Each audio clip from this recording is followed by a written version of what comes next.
bienvenue à ma première vidéo du retour des vacances. Alors aujourd'hui, on travaille avec un nouveau kit de timbre. Si vous ne l'avez jamais vu, c'est normal. Il est dans le prochain catalogue des fêtes, mais il est en, je dirais, en avant-vente pendant le mois d'août. Alors c'est 10% de rabais quand vous achetez le kit de timbre et la découpe Big Shot. Alors aujourd'hui, je vous montre à travailler en direct avec ce nouveau jeu des timbres. Alors pour voyons de quoi ça a l'air. Je vais me couper un devant de carte. Quitte à en enlever si c'est trop grand. Ok, coupez toujours plus grand en vous disant que vous pourrez rapetisser par la suite. Alors, je veux voir de quoi il a l'air.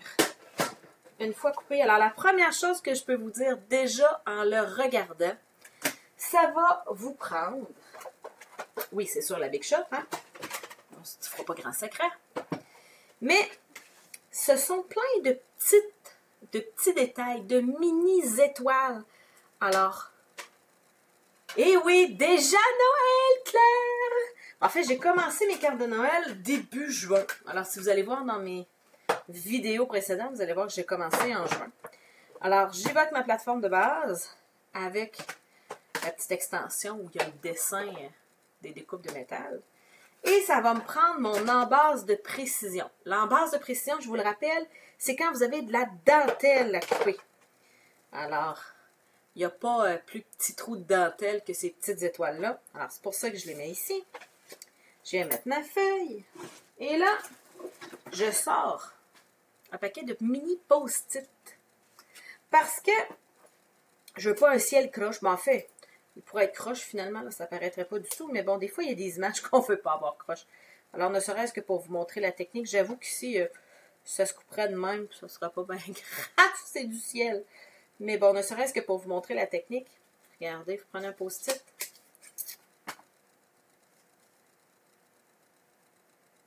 Et vous venez... Oh, j'étais un petit peu hors champ. Je suis de retour! Alors, je me colle dessus, je vais me mettre une autre plexiglas, comme de raison, l'habitude. Hein? Je suis pas habituée de faire des vidéos en direct, j'ai mis ma poignée loin de moi, je trouve. Alors, je viens simplement couper. Voyons de quoi a l'air mon ciel.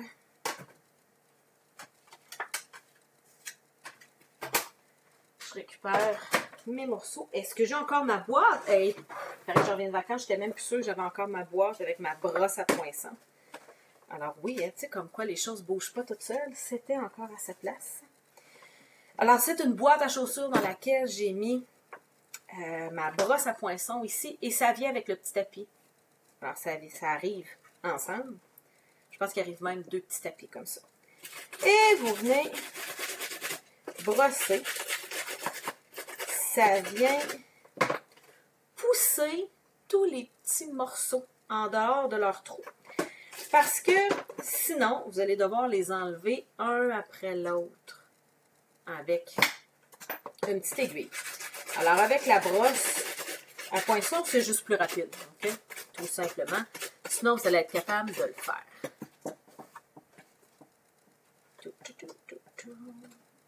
Voici mon ciel. Alors, avoir de l'air.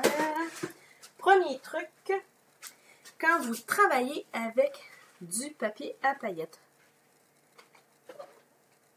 vous devez le tourner quand vous le passez dans votre tranche, dans votre coupe papier, parce que les petites paillettes, c'est comme des petites pièces, pas de métal, là, mais c'est des petites pièces qui viennent, je dirais, abîmer la petite lame d'X-Acto que vous avez ici. Alors, travaillez à l'envers. Même chose quand vous allez aller couper dans votre Big Shot, travaillez à l'envers. La seule fois où vous ne pourrez pas le faire, c'est si vous avez des lettres ou des chiffres. Parce que si vous coupez à l'envers, quand vous allez virer de bord, elle va être encore à l'envers votre lettre. Ça ne sera pas génial, tu sais. Mais sinon, allez-y toujours à l'envers. Alors, je mets ma base traditionnelle. Un plexiglas transparent, mon carton à paillettes argent que j'ai tourné, mes deux petits sapins, Et mon autre plexiglas. Oh oui, Marie-Denise, je me cherche dans mon atelier. Surtout que là, je suis en train de me réorganiser parce que là, j'ai juste bien trop de stock. Là, avec le catalogue de Noël qui sort bientôt. Donc, j'ai acheté beaucoup de belles petites choses. Alors, il faut que je trouve une place pour les ranger. Alors, ça, c'est ce que ça donne en blanc. Regardez-moi ça, comment c'est beau. En argent. Sur marine. Oh! J'ai aucune idée où je m'en vais. Hein. Je vous l'ai dit au début de la vidéo pour celles qui viennent de se joindre à moi. J'ai reçu mon jeu de temple hier en fin de journée. Je n'ai pas eu le temps de jouer avec. Alors, je l'ouvre et j'expérimente avec vous en direct. Alors, je n'ai aucune idée de ce que ça va donner d'ici la fin de la journée. Donc, je vais venir travailler. Ah, attends un peu. Est-ce que j'en ai assez? Si je coupe... Ouais, je pense que je vais être capable. On va regarder la grandeur de celle-là. Quelle grandeur? Est-ce que celle-là, j'aimerais ça faire un cadre or, argent, et que ça déborde. Alors. Ouais. Celle-là, mon papier a 5 pouces et 3 à 8. Bon, alors si on y va, mon classique. 4 et 1, 8. Faire 5 et 3, 8. Et je vais venir couper ça à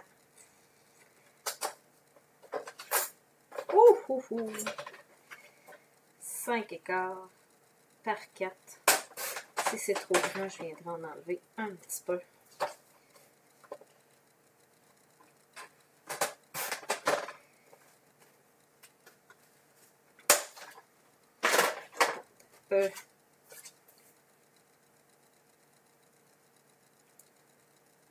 Oh, regardez-moi ça.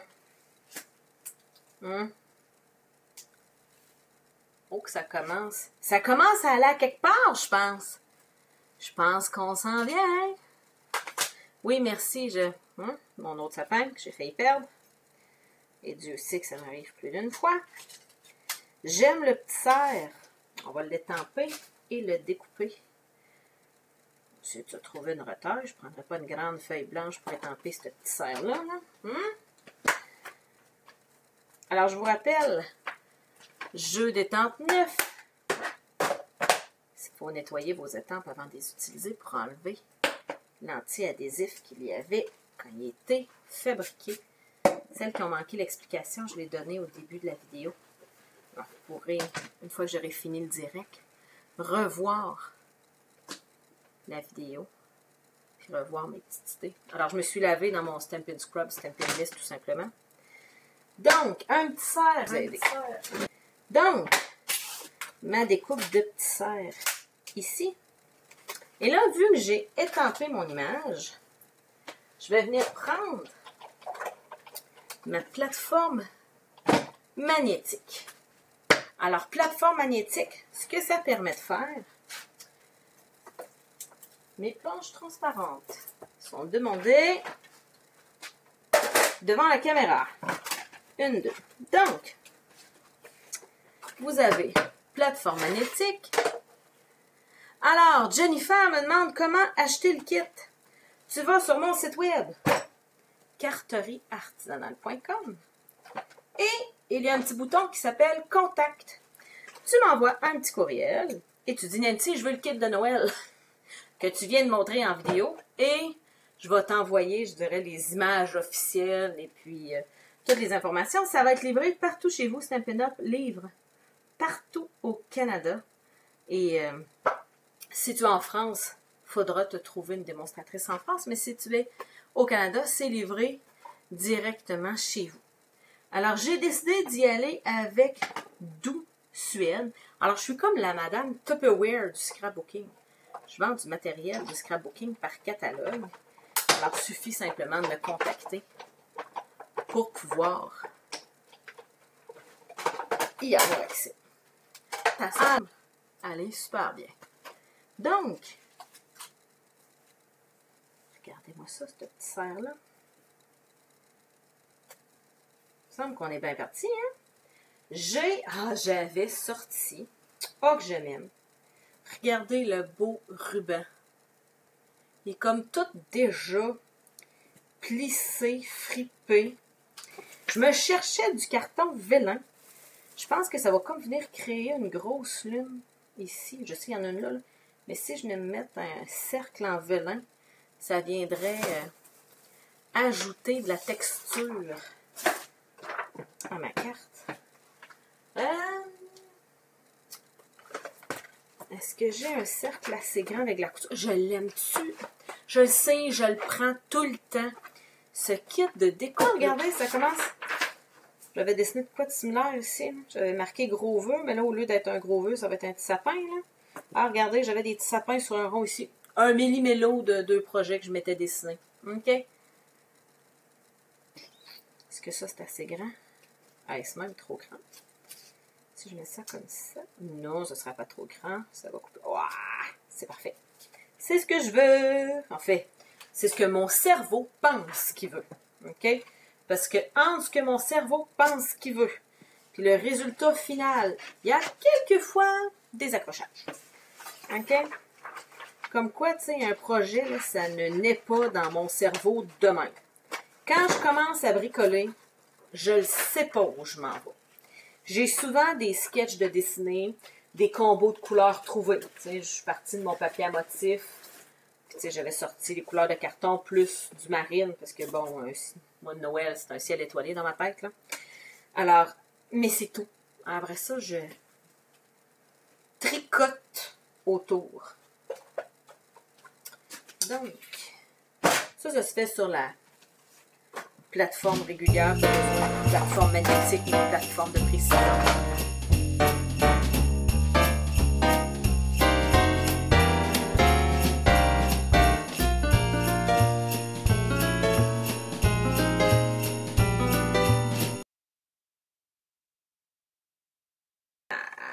Oh! Je vais venir faire du vent. Attendez, je vais vous montrer. Donc, j'ai ici, je pense que ça va marcher. J'ai du fil argent. Regardez comment il est. Allez, ma petite caméra, t'es capable. Ajuste-toi. Vas-y. Ouais. Regardez. C'est du fil argent. Je peux venir me faire. Je ne sais pas pourquoi j'avais un nœud dedans. Alors, je viens simplement me prendre un très très grand bout. Je viens me faire un ramassis, un moton, OK? Un petit débarras de fil. Et ça donne, en tout cas moi je trouve que ça donne l'illusion d'un petit vent glacial. Regardez. Petit vent glacial. Je vais le resserrer un peu plus. Je dirais que mon vent glacial est trop... Wouah! OK? Je vais essayer de le resserrer un peu, mais j'adore le petit look vent glacial en arrière de mes sapins. Alors, regardez. Et là, vous allez me dire, comment tu fais tenir ça sur ta carte? Regardez bien ça. Je vais me mettre des stampines dimensionnelles en dessous de mes sapins. Je vais vous le montrer tantôt quand j'aurai fini. Quand je vais être décidée finalement de mon design. Puis regardez, je vais venir le coller. Ça donne vraiment un beau petit look. Ça ajoute juste le petit détail. Et en parlant de petits détails, ah oui, j'en ai. Oh, que je suis contente! Parce que je les mange. Ce que je vais vous montrer, je les mange. Alors, des fois, j'en ai plus. Je les commande pas assez vite, comparativement à ma vitesse de consommation. Ou, ça arrive comme ça dans la petite boîte. J'en ai de la réserve. Je suis fine. Ou ça arrive en petite boîte de famille de couleurs. Alors ici, vous avez les 10 couleurs de la famille des subtils. C'est vraiment le fun. Étoile, cœur, petit point de 2 grandeurs. Alors là, j'en ai des argents. Je vais sûrement réussir. Ah oui, regardez. Tu sais, une petite étoile ici. 2 petites étoiles dans le coin. Je pense qu'on est rendu à l'assemblage. Tout ce qu'il me reste à faire, c'est ma base de cartes. Je vais y aller en traditionnel. Une base de cartes blanche. C'est facile d'écrire à l'intérieur. Alors, si vous voulez faire un 2, vous venez rainurer en premier à 5 pouces et demi. Ensuite, vous venez couper à 4 pouces et quart. Je sais, en France, les mesures sont différentes parce que vous n'avez pas du papier, les lettres américaines, vous avez du A, je ne sais pas combien, ou B, je ne sais plus trop combien. Là. Il y a des A4, des A5, des... Je ne suis pas très habile avec vos grandeurs, mais bon, vous coupez votre carton en deux, puis vous le pliez en deux. Et vous allez avoir une base de cartes.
Voilà! Est-ce que j'ai fini? Non! Je m'étais dit que je mettais ça ici. Mais c'est quand même bien parti. Voyons. Un petit peu de détail là. Est-ce que ça va être beau?